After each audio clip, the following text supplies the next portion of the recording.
Courtallam main அருவி மேல் பகுதியில் இருந்து திடீரென பாறைக்கற்கள் உருண்டு விழுந்ததில் 5 பேர் படுகாயமடைந்திருப்பதாக தகவல் ஒன்று வெளியாகியிருக்கிறது.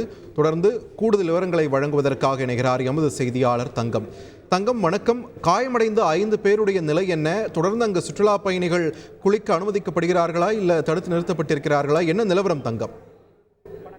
குற்றாலம் மெயின் அருவியில் ஆண்கள் குளிப்பதற்கு தனி பிரிவும் பெண்கள் குளிப்பதற்கு தனி இடமும் ஒதுக்கப்பட்டு சுற்றுலா பயணிகள் குளிக்க அனுமதிக்கப்பட்டு வரும் நிலையில் ஆண்கள் குளிக்கும் பகுதியில் இன்று சுற்றுலா பயணிகள் குளித்துக் கொண்டிருந்த போது திடீரென்று அருவியில் இருந்து பாறை கற்கள் உருண்டு வந்து பெரிய அளவிலான கல் ஒன்று சுற்றுலா பயணிகள் மீது விழுந்து சுக்குநூறாய் நொறுங்கியுள்ளது.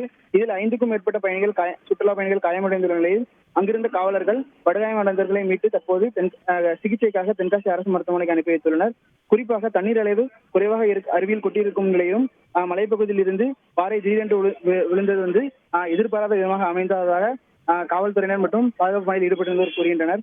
இதில் பாத்தீங்க அப்படின்னா கலைநூரை சேர்ந்த உதுமான் மைதீன், அப்புறம் புனலூரை சேர்ந்த ஜமால் மற்றும் பிஜி, மேலும் அருண்குமார், தென்காசியை சேர்ந்த அருண்குமார் மற்றும் அறந்தாங்கியை சேர்ந்த கணேசன் என்ற 5 நபர்கள் படுகாயமடைந்ததாக கூறப்படுகிறது.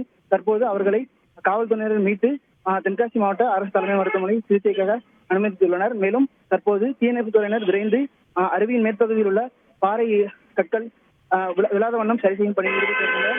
மேலும் தற்போது இதனால் மெயின் அருவியில் குளிப்பதற்கு சுற்றுலா பயணிகளுக்கு தடை விதித்து போலீசார் உத்தரவிட்டுள்ளனர். நன்றி தங்கம், உங்களுடைய விரிவான தகவல்களுக்கு. செய்திகளை உடனுக்குடன் தெரிந்து கொள்ள உடனே சப்ஸ்கிரைப் பண்ணுங்க.